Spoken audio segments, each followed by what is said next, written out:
खुलुमबाय नोंथांमोनखौ बयखौ बरायबाय। दिनै जोङो मोननै टपिकनि सायाव खोथा सावरायगोन। मोनसेया गोजोनथाव खौरां आरो गुबुन मोनसेया जाहैबाय मोनसे दुखुनांथाव आरो लाजिनांथाव खौरां। लाजिनांथाव खौरां जाहैबाय सानै बर' सिख्लाफोर जुलि जायाखै बिसोर सानै बर' सिख्लाफोराबो बिसोर सानै बर' सिख्लाफोरा सासे हारसा बोराय जुलि जाखानाय बोराय माने बांद्राय बोराय नङा जायखिया बैसोगोरा आरोना 40 बोसोरसोनि जागोन 40-45 जागोन बे बोराय मानसिखौनो बिसोर सानै बर' सिख्लाफोरा सिखलायगासिनो दङ आरो जेब्ला बोराय बेबो सानैबो बर' सिख्लाखौ गोसोथोयो आरो बेनि सायाव जों खोथा सावरायगोन आरो लोगोसे जों दा गिबियावनो बेखौ सावरायगोन मोनसे गोजोनथाव खौरां। बे गोजोनथाव खौरां जाहैबाय बरपेटा रडनि राजमेलानि लटार टिकेटआव सेथि बान्थाखौ जोंनि बर' सुबुङानो मोनदों। बिथांनि मुङानो जाहैबाय रबिराम बसुमतारी आरो बिथाङा बाक्सा डिस्ट्रिक्टनि सिङाव थानाय गला गामिनि माने बिसिनि गामिनि मुङानो जाहैबाय गला गामिनि थागिबि।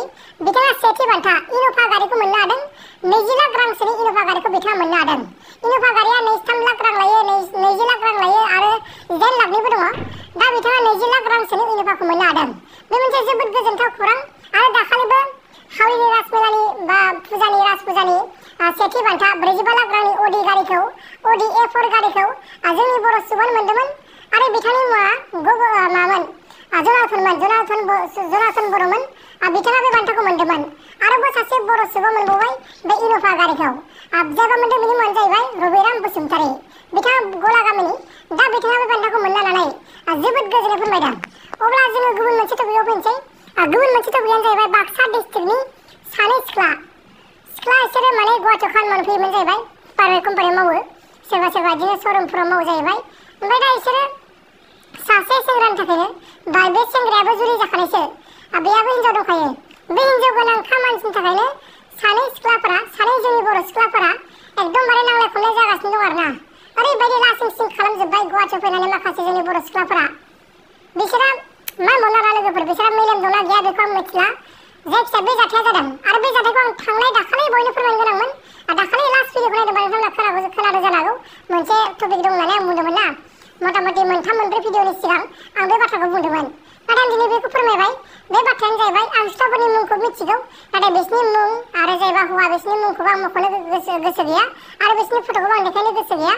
मानोना देखायनो हानाय नङा बे मोनसे क्राइम जागोन आरो बिसोर जुदि पुलिसनि केस होयोबाथाय आंहासो उल्था फासायगोन। दा बेनिखायनो आं माखासे फट' आरो माखासे बिसिनि मुंफोरखौ आं लानो हानाय नङा। बिसोर ओरैबायदि मानसि मा होनबावनो आरो लोगोफोर जोंनि बर' सिख्लाफोरखौ सिख्लाफोरजों जोंनि बर'फोरा हाबा जायै सिख्लाफोर हाबा जानायबा बेलेग खोथामोन नाथाय हाबा जायै सिख्लाफ्रानो बेबायदि खालामगासिनो दङ। ओरैबायदि आसरित गुबुन जायगायाव खामानि मावनो थांगोन गुबुन हारिनि सेंग्राफोरखौ बर'जों बर'नो सिख'लायगोन। माबायदि आसरित मा मोनगासिनो दं आं जेबो गुमुर मोनला। अब्ला लोगोफोर नोंथांमोना बेनि सायाव मा बुंनो सानो आरो जायबा नैबे रबिराम बसुमतारी बिथांनि सायाव नोंथांमोना मा बुंनो सानो? बिथाङाथ' 20 लाख रांसोनि गारि मोनबाय आरो दाखालिबो जनार्दन बर' बिथाङाबो 20 लाख रांसो गारि मोनबाय। बिथांमोना जोबोद खाफाल गोनां बा लाखि मानसि जोबोद मोजां बाथ्रा बिथांमोना देरहादों मोजाङानो जादों। नङाबा गुबुन हारिनि मानसिफोरासो देरहाबाय थायोमोन बोसोरफ्रोमबो। नाथाय एबार सेथि बान्थाखौ जोंनि बर' हारियानो लाजोब्बाय। जोबोद गोजोनथाव आरो बाख्नायजाथाव खौरां होननानै जों बेखौ बुंनांगोन। बे बोसोराव जोंनि बर' हारिनिया खाफाल गेवदों। मानोना जोंनि बर'फोरा गोबां जाबाय नङा होमबा लोगोफोर गोबां जेखे मेखेनो बर'फोर दङ जेखे मेखे मा होनबावनो आरो लोगोफोर जोबोर मोजां खामानि मावगासिनो दङ आरो गुबुन रायजोआवबो गुबुन हादरावबो गोबां खामानि मावनानै दङ जोंनि बर' हारिफोरा बा जोंनि बर' सुबुंफोरा। जोबोर गोजोनथाव बाथ्रा आं बेखौ जोबोर मोजां मोनदों। अब्ला लोगोफोर नोंथांमोना माबायदि मोनदों नैबे कमेन्ट बक्सनि गेजेराव फोरमायबानो जाबाय। गोजोन्थों एसेनोसै जय बर' हारिनि।